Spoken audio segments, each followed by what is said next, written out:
రాహుల్ గాంధీకి ప్రధానమంత్రి జాబ్ వచ్చేదాకా ఇడిచిపెట్టడట, పని చేస్తాడట. నిన్ను సీఎం చేసింది యువతకు జాబులు ఇవ్వమనా, లేకపోతే నిరుద్యోగి, రాజకీయ నిరుద్యోగి రాహుల్ గాంధీకి జాబ్ ఇవ్వమనా ఆలోచించండి. మీకు గుర్తుండాలి, 2023 నవంబర్లో ఆ రోజు ఎన్నికల్లో రాష్ట్ర శాసనసభకి ఎన్నికలు జరిగితే ఆ రోజు కాంగ్రెస్ పార్టీ వాళ్ళు జాబ్ క్యాలెండర్ ప్రకటించారు. ఒక్కసారి ఫుల్ పేజ్ అడ్వర్టైజ్మెంట్లు ఇచ్చినారు. ఆ రోజు ఏమన్నారు? ఓటు కొట్టు జాబు పట్టు అని బంపర్ ఆఫర్ ఇచ్చారు. ఏమన్నారు? ఒక్క ఏడాదిలోనే 2 లక్షల ఉద్యోగాలు, డిసెంబర్ 2024 కల్లా 2 లక్షల కొలువులు ఇస్తామని చెప్పారు. ఇవాళ జాబులు లేవు, జవాబులు లేవు, ఉద్యోగాలు లేవు, ఉలుకు లేదు, పలుకు లేదు. తెలుగు క్యాలెండర్ మారింది, ఇంగ్లీష్ క్యాలెండర్ మారింది, జాబ్ క్యాలెండర్ మాత్రం పత్తా లేదు.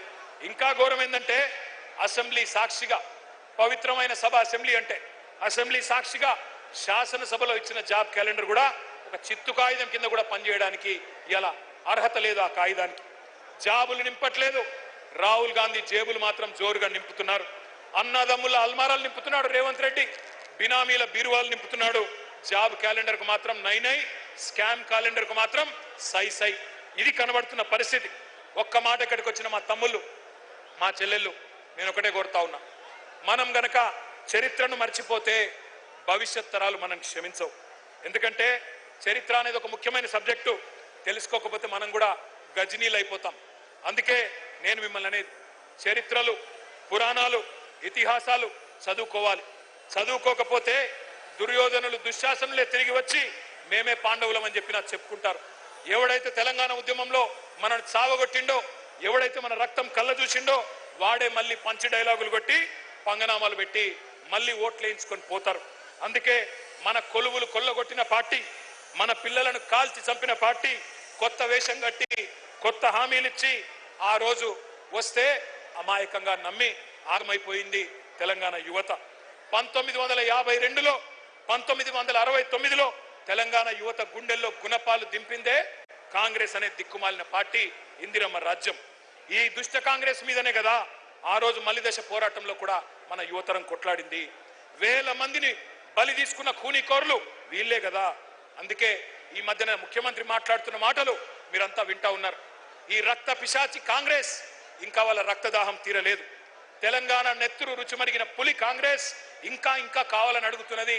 మన రక్తం పంట పొలాల మీద చల్లాలని చెప్పి చిల్లర మాటలు మాట్లాడుతున్నాడు రేవంత్ రెడ్డి అనే ఓ చిల్లరగాడు. నేను ఒకటే అంటా ఉన్నా, ఈ కాంగ్రెస్ డిక్లరేషన్లు, రైతు డిక్లరేషన్ కావచ్చు, యూత్ డిక్లరేషన్ కావచ్చు, ఎస్సీ ఎస్టీ బీసీ మైనారిటీ మహిళా డిక్లరేషన్లు కావచ్చు, ప్రపంచ చరిత్రలోనే అతి పెద్ద మోసం అంటూ ఏదన్నా ఉందంటే కాంగ్రెస్ ఇచ్చిన మేనిఫెస్టో అని చెప్పక తప్పదు. మీరంతా చదువుకున్న పిల్లలు, విశ్వవిద్యాలయాల నుంచి వచ్చిన పిల్లలు కూడా ఇక్కడ ఉన్నారు. ఉస్మానియాలో, కాకతీయ నుంచి వచ్చిన పిల్లలతో నా ప్రార్థన, మంచి పిహెచ్డి థీసిస్ తయారు చేయండి. ఓటు కోసం కోటి మోసాలు, కాంగ్రెస్ నాటకాలు అనే ఒక థీసిస్ చేయండి. అందరూ కూడా, దేశమంతా కూడా తెలిసి రావాలి. ఎంత విచిత్రం అంటే ఈ మధ్యన కొన్ని మాటలు వింటుంటే నాకే నవ్వు వస్తున్నది. రేవంత్ రెడ్డి ఈ మధ్యన కొన్ని వేదికల మీద నీతి సూక్తులు చెప్తున్నాడు. మాట శాశ్వతం, అధికారం శాశ్వతం కాదు అని రేవంత్ రెడ్డి అనే దౌర్భాగ్యుడు చెప్తుంటే కూడా వినాల్సి వస్తున్నది. ఏం చేయాల కర్మ. ఈ మధ్యన ఒక దగ్గర ఇక్కడ చూసిన టీవీలో, సోషల్ మీడియాలో నేను సాంప్రదాయిని, సుప్పిని, శుద్ధ పూసని రేవంత్ రెడ్డి సొక్కం మాటలు చెప్తే కూడా అట్లే అనిపిస్తున్నది. ఇక గీన చెప్పాలి మనం వినాల. ఓటుకు నోటు దొంగ. ఇవాళ అవినీతి గురించి, నీతి గురించి, అశాశ్వతమైన అధికారం గురించి మాట్లాడుతుంటే నాకే గమ్మత్ అనిపిస్తా ఉన్నది. ఇంకా ఎన్ని ఫాల్తూ మాటలు. ఒక్కడు కాదు, కాంగ్రెస్ వాడు ప్రతి ఒక్కడు ఏమంటారు? ఒకడు 60,000 ఉద్యోగాలు ఇచ్చినామంటాడు, ఒకడు 70,000 ఇచ్చినా అంటాడు, ఒకడు 1,00,000 ఉద్యోగాలు అయిపోయినాయి అంటాడు. ఇక నాకు అర్థం కావట్లేదు.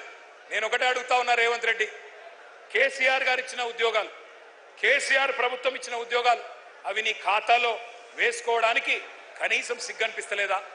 క్రెడిట్ చోరీ చేయడానికి కనీసం సిగ్గనిపిస్తలేదా?